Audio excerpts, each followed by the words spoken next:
አትለፉ። የአባተ ብሩካን ሰላማቸው ረፍታቸው ይብዛ። ቀጥታ ወደ ጠቅላይ ሚኒስትር ቢሮ እንድደርስልኝ ፈልጋለሁ። ምክንያቱም በአክብሮት የሲዳማን ህዝብ በመወከል እንን በትህትና የሚያቀርበውን ሁሌ የምታገኙኝ በዚህ ሚዲያ ላይ መንፈሳዊ ነገር ሲያስተላልፍ ብቻ ሳይሆን መልካም የሆነ ህዝብ ሲሳሳት፣ ምክንያቱም አንድ ጥላቻ ሲኖር ትውልድ እንዳይጠፋ የእግዚአብሔር ቃል በመጥቀስ ምክር የሚሰጠው አገልግሎት ሚዲያ ነው። ይሄ አንደኛ መንፈሳዊ፣ ሁለተኛ ደግሞ ህዝብ በመንግስት ላይ አመጾ እንዳይጠፋ ጥላቻ በሚያነሳበት ጊዜ አትጣሉ፣ ወደ እርቅ ነው፣ ወደ እግዚአብሔር መንግስት ተቀላቀሉ እያልኩ የሚያውጅ ሰው ነኝ። ነገር ግን ዛሬ ብቅ ያልኩት ለአንድ ነገር ነው። በቅርብ ቀን ይሄ ቀጥታ ለኢትዮጵያ እግር ኳስ ፌዴሬሽን እንድደርስልኝ እፈልጋለሁ። ይሄ መልእክት ቀጥታ አንደኛ ለጠቅላይ ሚኒስትራችን እንድደርስ ነው። ጠቅላይ ሚኒስትራችን ሳያይ አልቀረም። ስለዚህ ፌዴሬሽኑ ያስተላለፈው መልእክት ሆነ ውሳኔዎች ትክክል እንዳልሆነ ነው እየተናገርኩ ያለሁት። የሲዳማ ከወላይታ ጋር ያደረገው ጫወታ በትክክል ከውጭ ሀገር በኢትዮጵያ ውስጥ ያሉ ቀጥታ አንዱ ቀጥታ ስርጭት እየተደረገ የተላለፈ በሚዲያ ላይ የተላለፈ ነገር ነው። ሁሉም በዓለም ደረጃ ይህንን ቋንቋ የሚችል ሰው ተከታትሎታል፣ አይቶታል።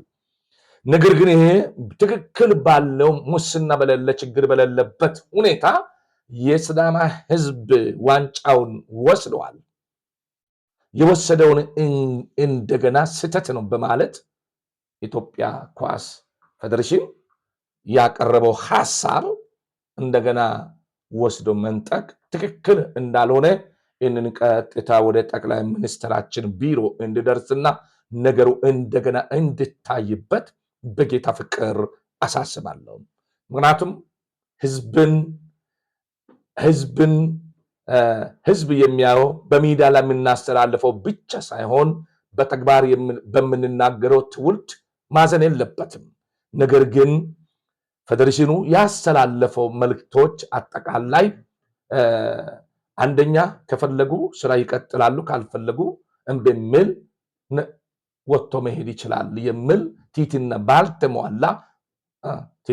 ያልተሟላ መልእክታቸው ባስተላለፉት እንግዲህ ያስተላለፈው አካል ራሱን ያቅ። ነገር ግን ዛሬ ማለት የሚፈልገው ነገር መነጠቅ የለበትም። በአደባባይ ተጫውተው ጫወታውን አሸንፈው ተቀብሎታል። የሲዳማ ህዝብ ተቀብሎታል። ይህንን ደግሞ መንጠቅ አያስፈልግም። ሌላ ሊል ይችላል፣ ሌላ ሊናገር ይችላል። እኛ ሌላ እንናገርም። ነገር ግን ያየነው የሰማነው ጫወታ ባላይም ግን ተደስቶ በሚዲያ ላይ እንዳሸነፉ የተረጋገጠ ነው። እንደገና ስህተት አለበት ብሎ ዋንጫው ተመለሰ የሚባል ቋንቋ የማይዋጥ ነው ለሲዳማ ህዝብ። ስለዚህ ይህንን ጠቅላይ ሚኒስትራችን ይህንን በማየት እንግዲህ ዳኝነት እንዲሰጡ በጌታ ፍቅር አሳስባለሁ። ምክንያቱም እግዚአብሔር እርሶን በዛ ስፍራ ያስቀመጠ ትክክለኛውን ዳኝነት እንዲሰጡ ነው። ከሆነም ስህተት ነው ካሉ ስህተት መጠየቅ ያለባቸው የሲዳማ ህዝብ ሳይሆን ዋንጫው መንጠቅ ሳይሆን ያ እዛ የተቀመጠው አካል ነው። አጠቃላይ እዛ ያሉት ስህተት ሰርታቸዋል ተብሎ እነሱን ከስራ ገበታቸው ወይም ገደብ ሰጥተው እንዲቀጡ ማድረግ ስራ መስራት ነው። እንደ እግዚአብሔር ሰው የምለው እኔ በሰላም ለሌሎቹም ትምህርት እንዲሆናቸው መንግስት በሚወስደው እርምጃ እስማማለሁ። ቅጣትም ቢጥልም፣ ምክንያቱም ከስራ ገበታቸው ሳባራቸው የተወሰነ ጊዜ 2 ወር ሊሆን ይችላል፣ ዓመት ሊሆን ይችላል። ያኛውን እርምጃ ህገ መንግስቱ በሚያዘው ወስደው ቅጣት ቢጥልባቸውም እኔ ትክክለኛ የሆነ ለሌላ ትምህርት ይሆናል ብዬ ነው የሚያስበው።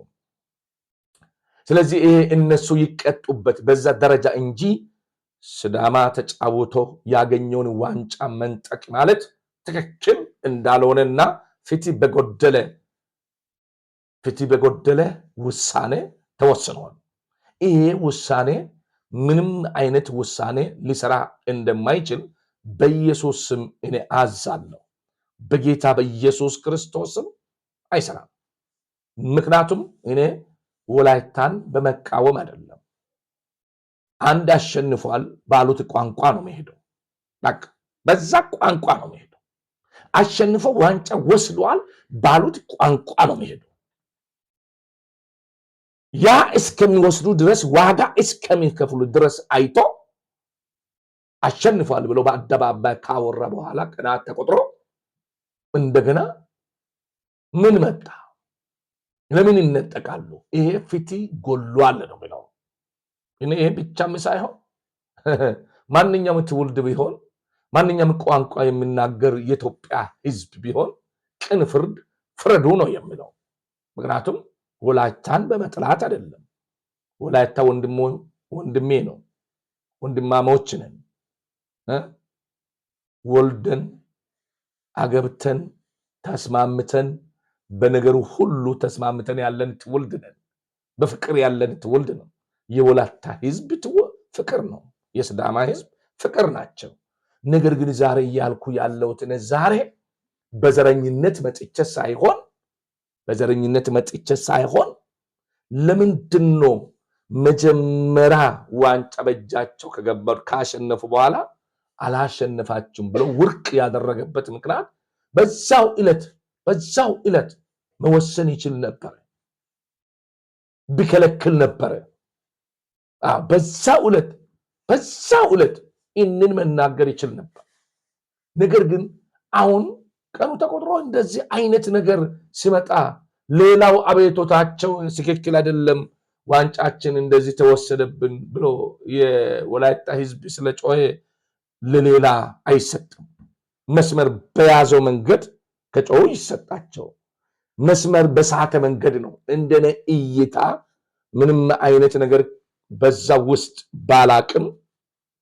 ባላቅም ነገር ግን ወደዛ ያሸንፉ እንጂ ዋንጫ መቀበላቸው ስህተት ነው የሚባል ነጥብ ቦታ ለነሱ ሊኖራቸው ይችላል ህጋቸው።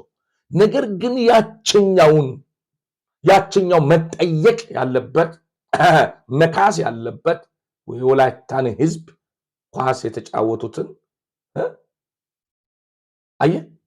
ያ መካስ ያለበት ፌዴሬሽኑ ነው። የሲዳማ ህዝብ ዋንጫው እንደተቀበለ ወደ ቤቱ ይግባ እንጂ እንደዛ ነው እንጂ አሰራሩ እንጂ እዚሁ ጋር አሁን መታችሁ እንዲሆናል ብላችሁ ህዝብን ወደ መጥፎ ነገር ወደ መጥፎ እይታ እርስ በእርስ የማጋጨቱ ለምን ትሰራላችሁ?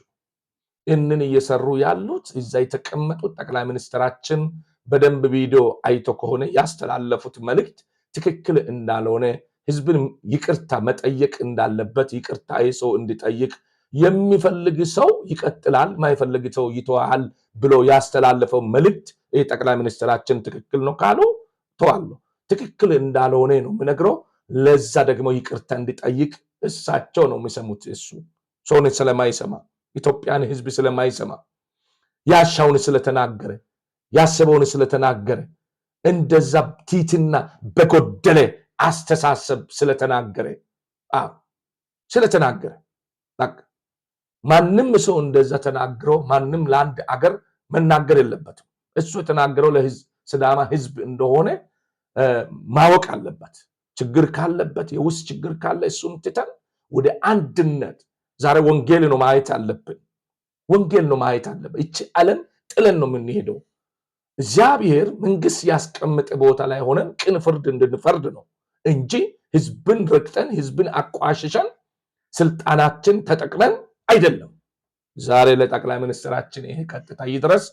ይህንን ሰው በፌዴሬሽን ላይ ሆኖ ያስተላለፈው መልእክት ቲቲና ባልተጓደለ የሚፈልግ ሰው ይቀጥላል፣ ማይፈልግ ሰው ይተዋል እያለ ያወራውን የሲዳማን ህዝብ ወጥቶ በሚዲያ ይቅርታ እንዲጠይቅ ነው የሚያሳስበው።